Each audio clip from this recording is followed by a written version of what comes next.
maior desafio do espírita em tempos modernos, em um mundo contemporâneo? Então, o nosso maior desafio hoje é sermos como Kardec. Nós temos Jesus como bússola, né? Jesus é o nosso norteador. Jesus está no caminho à nossa frente, nos mostrando como seguir. Para nós, espíritas, além de Jesus, nós temos as obras deixadas, e em especial por Kardec, né? Kardec, que codificou 5 obras espíritas, principalmente com a ajuda das irmãs Baldin, né? Caroline e Julie.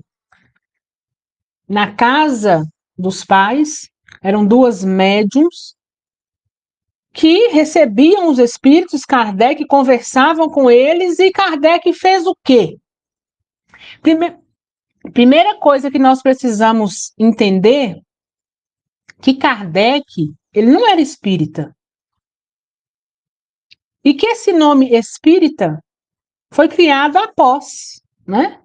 Toda a codificação, quando ele já terminou, teve um discernimento. Vou colocar um termo novo, né? O espírito de verdade. Vou colocar lá um tema novo. Colocou espírito. O que Kardec fazia? Kardec ouvia, escrevia e ia codificando sobre uma perspectiva que tinha discernimento, que tinha ali uma fé raciocinada, que tinha uma ciência, uma filosofia, sem tendenciar para lado algum. Então, Kardec tinha ali um propósito de fazer algo que não levasse para uma estrada diferente. E por que estrada diferente? Porque naquela época, né, já existiam vários tabus dentro da religião, dentro da ciência. E Kardec, ele se policiou a ponto de não adentrar por caminhos, por tendências já existentes. Por isso ele usou da sua fé raciocinada, por isso ele usou a ciência, ele usou a filosofia, para formar um senso, vamos dizer assim, justo, raciocinando sobre tudo que passava para ele. Então ele não deixou, principalmente, que o misticismo tomasse conta. Então tudo que foi chegando, ele foi fazendo o quê? Raciocinando, colocando tudo dentro de uma lógica. Por isso o Livro dos Espíritos com tantas perguntas, né? Então, quando ele começa o Livro dos Espíritos perguntando quem é Deus, ele já coloca aí em voga, vamos dizer assim, um assunto que muito já era perguntado, muito já era debatido pelas questões religiosas, pelas religiões da época. Cada um tinha ali sobre essa palavra Deus, cada um tinha o seu convencimento, a sua denominação. E aí, quando os espíritos respondem para Kardec, Deus é energia suprema, causa primária de todas as coisas, joga por terra, dentro de todo o raciocínio que Kardec nos faz, a questão de Deus como um ser, como um indivíduo, como até mesmo uma imagem humana. E aí nós passamos a aprender que Deus é muito mais do que isso. E aí a gente entende também que Jesus não é Deus. Jesus não é a reencarnação de Deus. Jesus foi criado à imagem e semelhança como todos nós fomos criados um dia. Porém, na linha da evolução, ele se encontra há anos-luz à nossa frente. Por isso nós o chamamos de irmão mais velho. E Kardec ouve tudo, todas as instruções, todas as informações de forma empática, com respeito. E esse é o maior desafio que nós temos hoje no mundo moderno. É ver tudo que nos cerca e, dentro da limitação que nós temos, não fazer um juízo de valor equivocado diante de determinada situação. Nós temos vivido tempos tão difíceis e que, às vezes, algo nos acontece ou acontece em nosso entorno, a gente logo vai dar as nossas opiniões, né? Mas a gente dá a opinião da gente, não é que seja proibido dar opinião. Né? Eu acho que quando a opinião tem um senso crítico para a construção, ele é muito válido, né? Mas nós precisamos entender essa questão da opinião, mas uma opinião dentro de uma fé raciocinada, dentro de uma fé viva. Muita gente já me ouviu falar aqui sobre isso, né? Fé raciocinada.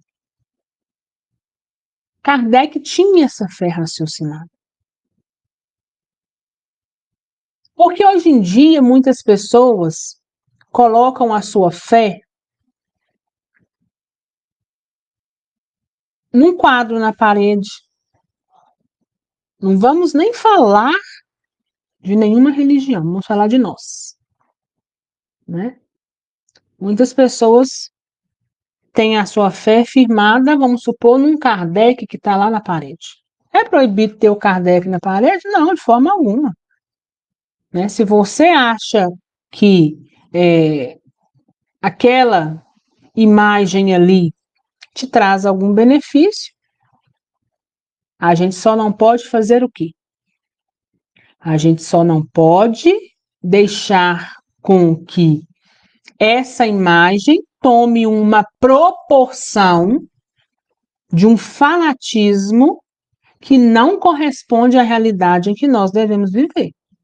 Mas nós já sabemos que os santos, os muitos que se intitulam santos, né, pela igreja, entidades espíritas, existem grupos chamados falanges que estão aí na Terra trabalhando em prol de muitos de nós, né? Falange daqueles que chamam Santo Expedito, Nossa Senhora da Aparecida, todos eles são espíritos evoluídos que passaram pela Terra, deixaram uma contribuição, um legado muito grande e continuam aí fazendo a obra. Não é porque desencarnaram que não continuam fazendo. Só que junto deles tem outros que caminham junto com eles, né? Para fazer o bem, assim como Jesus veio e teve os seus discípulos. E como hoje muitos de nós queremos também seguir Jesus. Mas nessa época, Kardec fez tudo de uma forma concatenada, raciocinada. O que é a fé raciocinada? É, sobretudo, o discernimento. É o que você faz de uma determinada situação que te chega. Qual a decisão que você toma diante de determinada situação? Aqui no interior de Minas, tem sempre um ditado que é contado, E às vezes vocês vão ver por aí em alguma situação. Tinha um senhor que tinha um burro. Esse senhor acordou e ele ia para a igreja e falou assim: não, hoje eu estou com tanta fé. Estou com muita fé. Estou com tanta fé que eu vou para a igreja, eu não vou nem amarrar esse burro.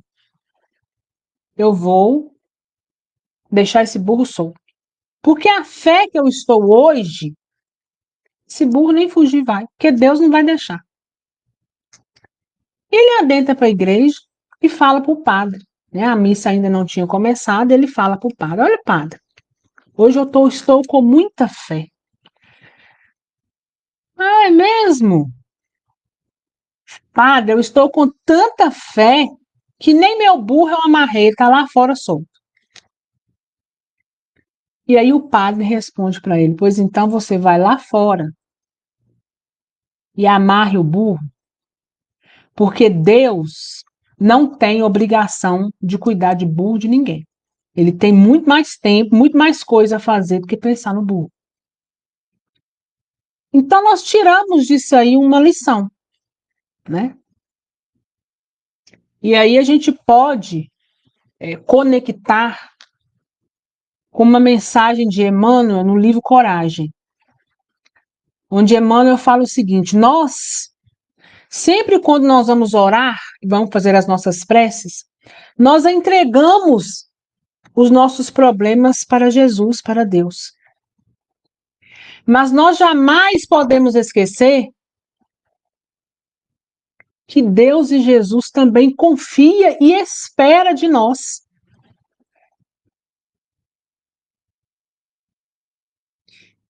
Então, diante de determinadas situações na nossa vida, é que a gente usa essa fé raciocinada nos perguntando: eu tenho fé, eu sei que Jesus está comigo, mas eu preciso me movimentar.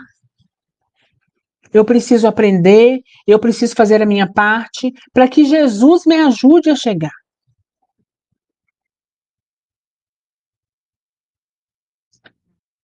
E a gente precisa saber que cada vez que eu tomo uma decisão errada, ou que eu sou omisso em algo, irresponsável em outro, assim como quando eu sou bondoso e adentro para o caminho certo, vai existir consequências.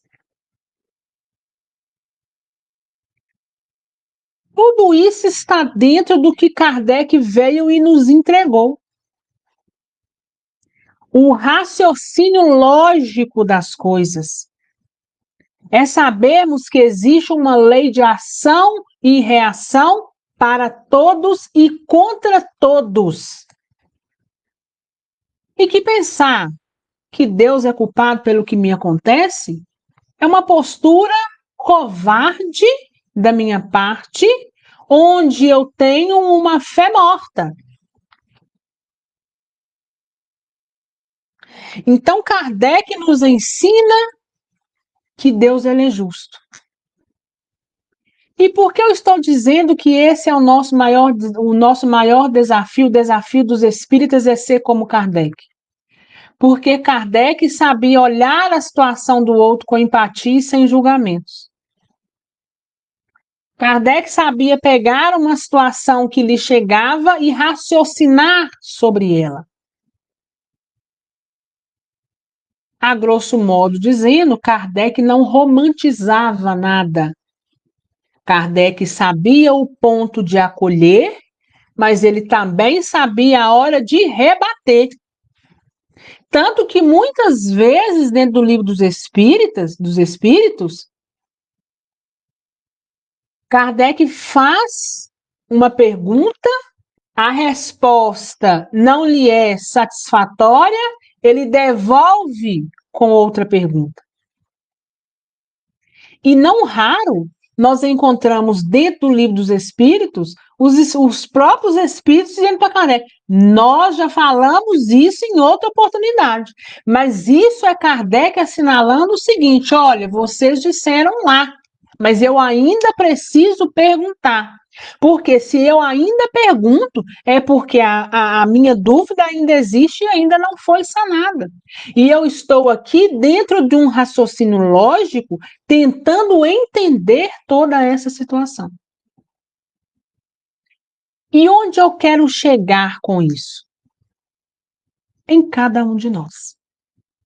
Em mim e em vocês.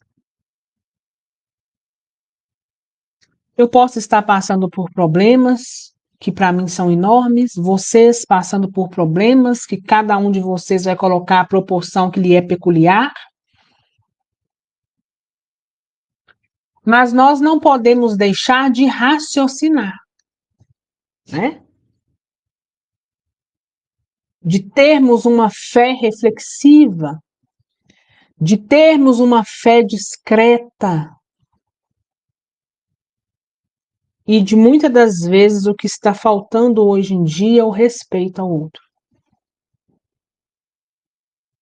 Eu respeito você como indivíduo. A situação que me chega, eu sou empática, eu abraço, mas em contrapartida eu faço raciocínio sobre ela. A situação que me acontece, eu preciso também fazer o raciocínio dessa situação. Não é assim que o Evangelho nos chama a ser homens de bem? A raciocinar sobre os nossos atos? Porque se eu tenho esse raciocínio hoje, o que eu vou fazer? A minha tendência é crescer. Porque se eu raciocino, eu consigo saber os pontos que eu errei, dentro do discernimento que eu tinha, e automaticamente assim a gente espera que o outro evolua. Porque se eu não trago as coisas para mim de uma forma raciocinada, e por isso a gente fala na fé raciocinada, porque nós não podemos simplesmente falar de fé. Para ela ter a sua completude, ela precisa de raciocínio. Porque senão nós vamos caminhando aí, ó, no automático. Quando a gente sai da nossa casa e vai para o nosso trabalho, ou se eu saio da minha casa e vou lá no mercado, eu sei exatamente a rota que eu tenho que fazer para ir e para voltar, em paz e segurança. Eu não saio da minha casa desgovernada, passando sei lá por onde, procurando lugar, não. Porque antes, né? Apesar que já virou um automatismo em nós, porque a gente, quando mora em determinado lugar, você sabe aonde é o mercado, você sabe aonde é o hospital, você sabe como que você tem que fazer para você ir, né? Em qualquer lugar que você precisa. Mas é por quê? É porque você tem um raciocínio lógico. Olha, é esse caminho aqui que eu tenho que fazer. Por quê? Porque eu sei que é fazendo esse caminho, virando à esquerda e depois à direita, eu vou chegar ao destino que eu quero. Então, eu raciocinei sobre esse caminho. A fé raciocinada é da mesma forma. Eu preciso raciocinar diante daquilo que me vem, diante daquilo que me acontece. Primeiro em mim, como indivíduo, e talvez auxiliando o outro, quem sabe assim, se eu tiver competência para isso. Então, Kardec, quando codifica essas obras, né, usando aí a ciência, a filosofia, trazendo para nós esse espiritismo, ele exerceu ali também amor ao próximo. E amor também a nós que estamos aqui depois de anos, séculos, estudando as suas obras, porque Kardec iniciou-se em 1855. Em 1857 estava codificado o Livro dos Espíritos. Mas tudo com estudo. E hoje em dia, a tendência é irmos para caminhos aonde muitos estão indo, Ah, se todos estão indo para ali, eu também quero ir. Independente se o caminho lá na frente vai me fazer bem ou não. Quer prova disso? As redes sociais. As redes sociais tinha tudo, tem tudo para ser ponto positivo de apoio, de crescimento, de discernimento, de fé raciocinada, essa fé que não só cultua e estuda o divino, mas que traz a ciência, que traz a filosofia, que raciocina sobre as coisas. Mas o que é que a gente encontra hoje na internet? O que é que faz sucesso hoje na internet? A grande maioria só babaquice. Ficar sabendo de vida dos outros, o que se passa, o outro fica lá pregando uma vida 100% perfeita, sendo que isso não existe, todo mundo tem problema. Hoje eu li uma reportagem que dizia assim, uma carreta de livros tombou na BR tal.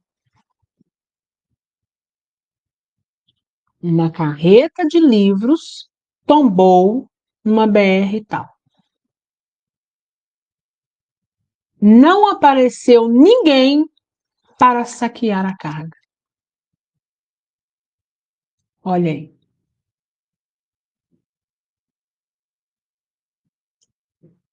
Isso já nos traz a noção da sociedade ou da grande maioria dela do comportamento. Eu te garanto, se tivesse tombado uma carreta de cerveja, de carne, de alimento, de fruta, tinha gente lá quase baciada para levar.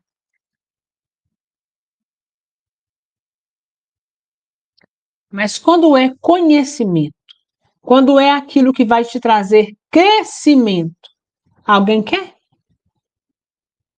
Poucos querem, né, Socorro? Seleto grupo deseja.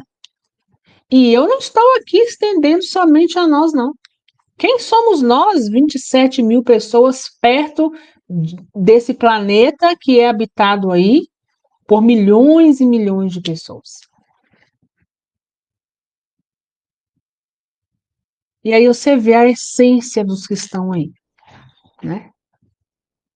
Então, o nosso crescimento moral hoje está muito pequeno.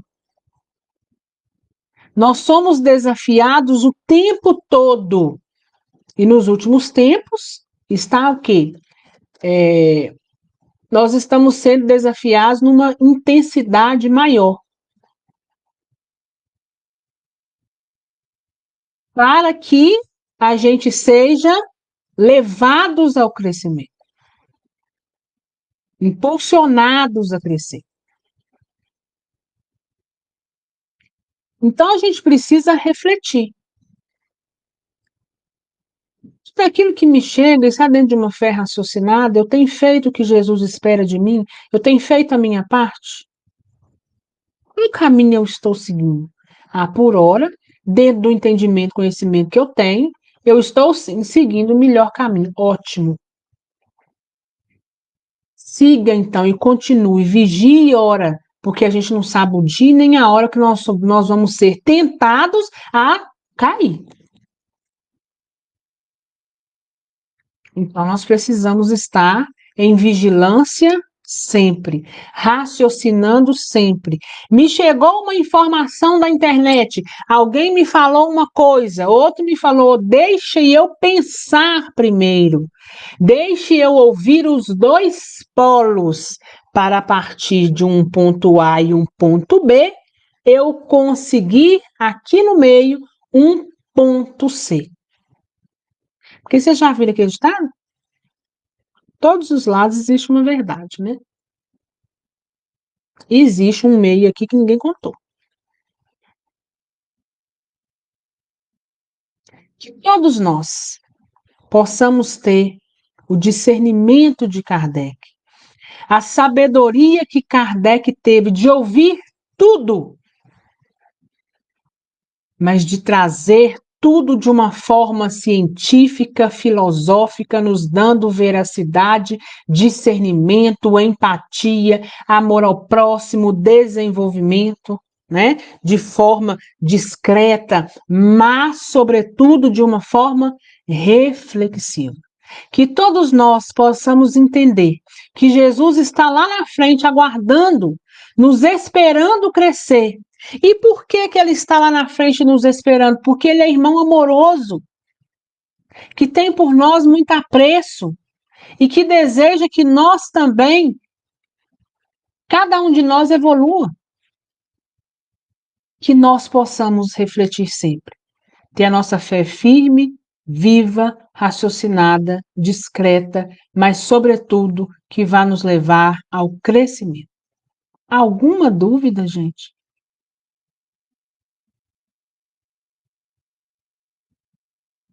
Alguma dúvida por aí?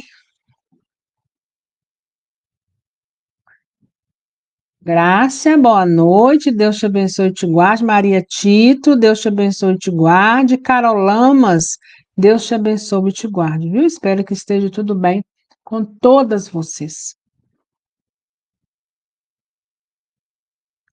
Viver não é para amadores, né, Solange? Crescimento também não. E aí a gente vai fazendo as nossas reflexões, né? Será que a quantidade que. Eu me pergunto, será que a quantidade de pessoas em crescimento que Jesus esperava, será que essas pessoas estão buscando o crescimento? E aí eu me coloco no meio, né? Será que eu estou crescendo como indivíduo?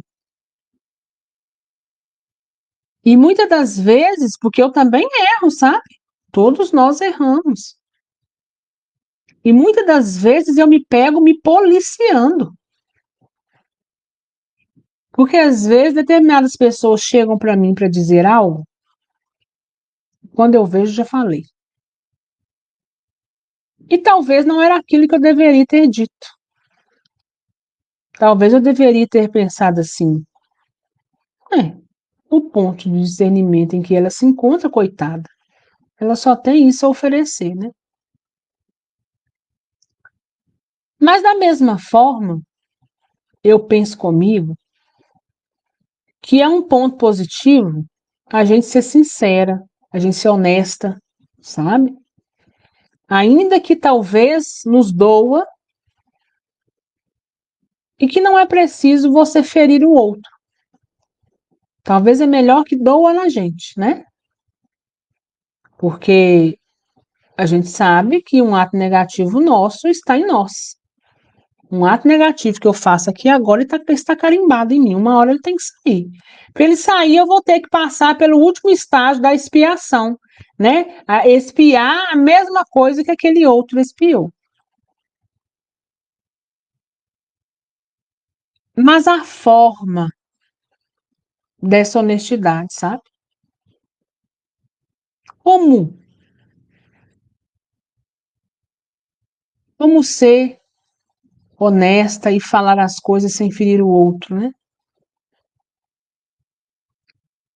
Será, além da sabedoria,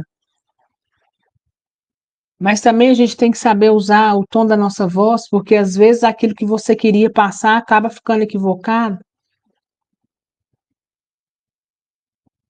Eu sou daquela turma, que eu prefiro que a verdade seja dita. Às vezes vai doer em mim, às vezes vai doer um pouco o outro, mas se essa dor que talvez o outro sentir for uma dor de aparar arestas, talvez ela seja válida. Claro que a gente não vai sair por aí, né, fazendo juízo de valor da vida de qualquer um. Eu estou falando das situações que nos chegam, das pessoas que confiam em nós para falar determinadas coisas, né? Então as verdades têm que ser ditas, mas ditas de uma forma coerente, de uma forma reflexiva, de uma forma discreta, com sabedoria, e isso não é fácil. Porque nós também somos imperfeitos. o raciocínio, o discernimento. Isso é que vai fazer diferença. Qual a decisão que eu tomo diante de uma situação que me chega? A minha decisão, a minha resposta em relação àquilo ao qual eu fui provocada, vai mostrar a minha grandeza ou a minha pequenez enquanto indivíduo, né? Então, Kardec, quando as coisas chegavam para ele parava, sentava, raciocinava, refletia. O que a ciência fala? A ciência fala isso, mas e a filosofia? A filosofia fala isso. E as religiões? Quais são as abordagens que as religiões levantam, né?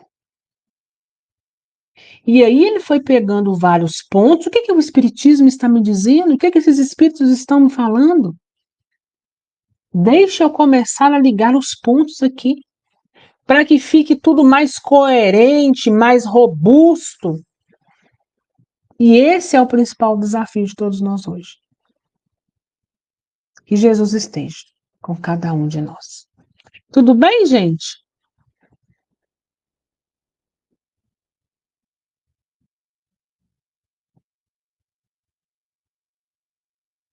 Estamos tentando, né, Maria Tito? Estamos tentando.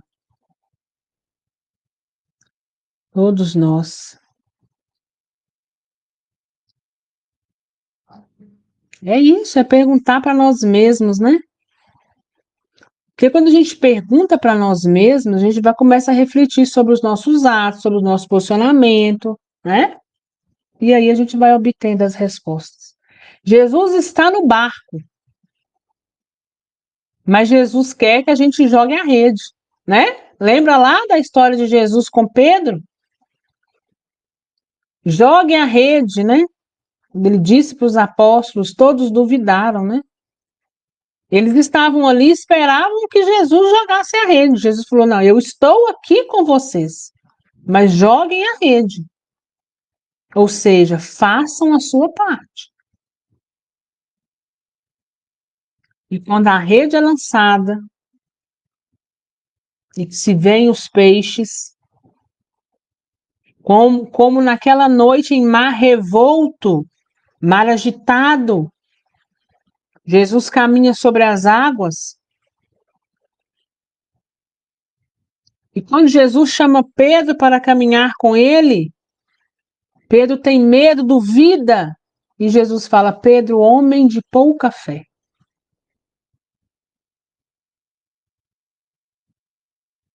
Então Jesus está nos chamando o tempo inteiro a refletirmos sobre nós mesmos, sobre a nossa jornada, sobre a nossa caminhada. Então, a máxima sempre é: primeiro eu olho para mim evoluir, depois eu tento ajudar quem está ao meu entorno. Ajudo, faço as minhas reflexões sobre, dou o senso crítico para ele se assim necessário for, mas na certeza e no cuidado de que esse senso, esse toque precisa ser para ajudar aquele outro a crescer e a evoluir. Assim como um dia, quem sabe, será ele nos ajudando a evoluir em um determinado ponto que nós não evoluímos ainda. Então é uma troca constante, né? Mas não é aceitando tudo goela abaixo. Não é aceitando imposições. Espera aí, eu penso, né? Penso, logo existo. Então, se eu penso, se eu existo, eu raciocínio, não é qualquer coisa que vai me jogando para a goela abaixo aqui, não. Espera aí, né? Deixa eu raciocinar sobre isso.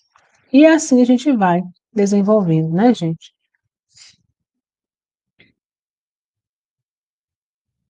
É verdade. Nós queremos evoluir, né, Helena? Nós não precisamos crescer, mas a evolução nos é necessária, né? Gente, fiquem com Deus. Bom final de semana para todos vocês. Que Jesus esteja com cada um, no coração de cada um, na casa de cada um, levando para você saúde. Eu desejo para você saúde física e espiritual. Eu desejo para cada um de vocês discernimento, força, coragem e paz.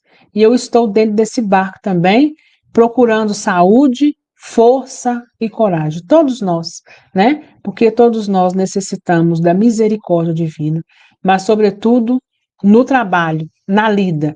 Nós precisamos estar lutando para que Jesus também nos ajude quando a gente não der conta, né? Fiquem com Deus, que Deus abençoe cada um de vocês. Até segunda, se Deus quiser e assim permitir.